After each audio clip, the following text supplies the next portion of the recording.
Hello. Hey Stefan, how are you? Not too bad. Nice to meet you, Omar. Nice to meet you too. Yeah. All right. Okay. So I see you're from Izmir in Turkey, or Yes, yes. oh, I okay. Or was you, born in Germany, but I'm living in Turkey. oh, nice. Okay. So where in Germany were you born? Munich, Berlin, In Nuremberg. Nuremberg. Okay. It's a very, Yes. very well-known town. Yeah, Yeah. definitely. And where do you live, Stefan? I live in Nova Scotia in Canada. In Canada. Yes. Wow, the country in my dream. Yeah, It's Nova Scotia. Okay. yeah. And today I thought that it would be great if we talk about some expressions because I gathered some expressions from Netflix, Okay. the series that I watched. But before we start the conversation, I would like to tell you something about myself. Yes. I have a YouTube channel which I shared my Cambly session because I'm also Cambly ambassador in Turkey, and Cambly makes really good commercial video in Turkey, and I represent in my country. If you don't mind, I would like to share this video for people just for encourage them to speak in English. Yeah, not a problem. Somebody else actually does that too, and they shared. Oh, wow. Okay. I'm Yeah. glad to hear that. Thank you for the permission. Okay. Okay. Then, can I start? Yes. Whenever you're ready. Okay. I'm ready. The first expressions is a blessing in disguise. Mhm. Yeah. So a blessing in disguise. It's Yeah. something that seems unfortunate. It seems bad, but then later, oh, it was good. It turned out to be good. So some situation. Okay. How can I use that in a sentence?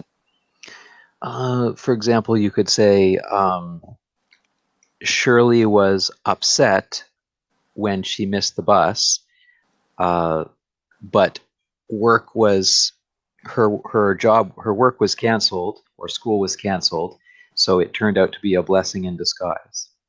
Uh-huh. Okay. Is it common? Yeah, it's pretty common. Uh, it would be used somewhat frequently. Okay. Okay. The second one is better late than never. Better late than never. It's just an expression that kind of encourages patience. So yeah, it happened late, but don't complain that it's late. At least it happened. It's uh-huh. Uh-huh. Okay. Yeah. Let me just put a tick here. Okay. The third one is cut somebody some slack. Cut somebody some slack. So especially if somebody is new at the job or new at a task, um, don't get impatient with them.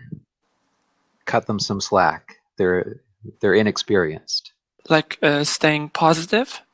Yeah, staying positive, being patient with someone, being explaining to them again, uh, kind of making Uh-huh. it a bit easier for them at first. Uh-huh. Okay, I see. Okay. The next one is cutting corners. Cutting corners. So Yeah. yeah, so if you're trying to get a job done quickly, some people will cut corners, so they will make the job won't be as high quality. The result won't be so good because they want to get it done quickly. So cutting corners is a negative thing. Is it like pushing our limits to achieve something? It's not really pushing our limits. Pushing our limits would be if we're trying to do the best that we can, but it's very difficult for us. Maybe we we don't have time or we don't have the experience, but we're going all out to try to achieve this in the best way possible. So it's different. Pushing our limits is usually positive, and cutting corners is usually negative. Negative. Okay. Okay. Yeah. The next one is speak of the devil. All right. Yeah. So if you're talking about somebody and then they walk up to you, you say, "Oh, speak of the devil." Like end of the conversation? Not really. It's an expression to say, "Oh, I was talking about you and I didn't know that you would come, but you're here." So you could say the complete expression is speak of the devil and he will appear. Okay, Yeah. and do you use that? Yeah, sometimes. It's not so frequent. Yeah. Okay. The next one is by the skin of your teeth. So you barely do something. It's a close thing. So you could say I handed in my assignment on time by the skin of my teeth. So you almost didn't complete it on time. Okay. By the way, is it American or more British? I don't know much about British expressions, but I do hear it a lot in Canada, where I live. Yeah. Okay.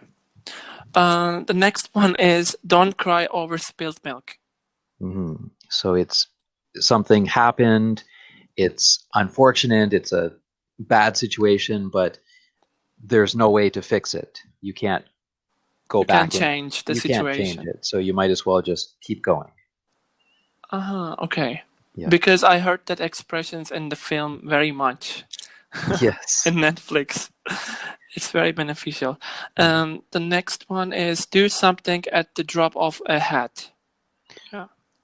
So it's somebody who is maybe spontaneous. So they decide at the last second, oh, I'm going for a hike today.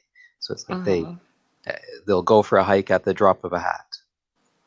Acting without a plan. Yeah, exactly. Oh, wow. Cool. Yeah. But it's very long to say. It is, yeah, at the drop of the hat, a drop of a hat, yeah. Yeah. And it can also mean somebody whose emotions are very unstable, so they get angry at the drop of a hat. Yeah. Yeah. By the way, the way you talk, I mean, your voice gives me like relaxing feeling. You are very calm. Oh, thank you. People tell me that. Yeah. I'm glad. I'm happy about that. And you have very positive energy. My energy is rised up right now. Oh, that's good. I'm glad to hear it. Yeah. Okay. The next one is don't give up your day job. So if somebody is, for example, doing some photography on the side and you look at their photos and their photos are terrible. So, good example. Yeah, so you say, oh, don't give up your day job. Yeah, don't. Is it like you are bad, but go on? Not really. It's don't quit your job to be a photographer because you'll starve. You'll go hungry. You won't. You don't want to earn money anymore if you give up this job. Yeah, exactly. If you're an accountant and you want to be a photographer, but you're a terrible photographer, don't give up accounting. Just keep being an accountant. Okay. Yeah. Okay. The next one is he has a bigger fish to fry. Yeah. So you've got bigger things to worry about. So he, for example, don't bother him with this email. He's worried about meeting the deadline for the top quarterly budget or something like that. Yeah, he has bigger fish to fry. Okay. Yeah. Actually, that was all from me, but I have a question for you. Do you have any useful advice for me to improve my English? Well, I think your English sounds very good. I think at this stage, there's not much room left to improve, perhaps. Really? Yeah, I think so. But it's always useful to read books. Yeah. And if you should always do something else with the material that you have. So if you read a book, try to write a summary of it. So you're reading and writing. And then after you write a summary of it, discuss the topic with somebody on Cambly. So you're reading, writing, and speaking. And maybe listen to the audiobook as you read the book, and then you're listening as well. So if you get all the different inputs, I think that helps you to improve. And besides that, can I watch a movie or something? Yeah, well, watching movies is good. I don't prefer it for the primary activity, but it's great for entertainment and an occasional activity. And I think it's very accessible. Most people can just watch a movie with subtitles in English. It's an easy way to start. Yeah, and we can underline the words that we don't know, and we can have a research about that. Yeah, and by speaking, I bought a book 2 weeks ago, and it's a very popular book. Let me just show it for you. It's that book. It's about history, and but I've just read 20 pages, but I have a lot of words that I don't know. It can be over 100 words. What should I do in that case? Because there's a really hard word that I really don't heard before in my life. Wow. Should I translate it or should I just guess it? Yeah, in that case, I think it depends how much time you have, because it's good to guess it first and even maybe write down what your idea is, what you think this word means, and then look it up and see if you were correct. Because if you're wrong, then you remember it very well because you were wrong. Yeah. So I think that's the best way. But definitely, if you are struggling with something like that book, I think you're learning much quicker. So a lot of people get frustrated because they're struggling, but no pain, no gain. Yeah, exactly. That's a very good expression. Yeah. Okay, Stefan, it was a really good conversation, even though we have just, I think it was the first conversation that we had. Yes, yeah. Right? Yeah. Okay. But your reservation is always full. I couldn't find any free place for myself. Oh, really? Yeah. But I'm looking forward to see you again. Yeah. I'd like to talk to you again also. That was very nice. Okay, and have a nice day. Thank you, Stefan. You too. Bye then. Thank you. Bye-bye.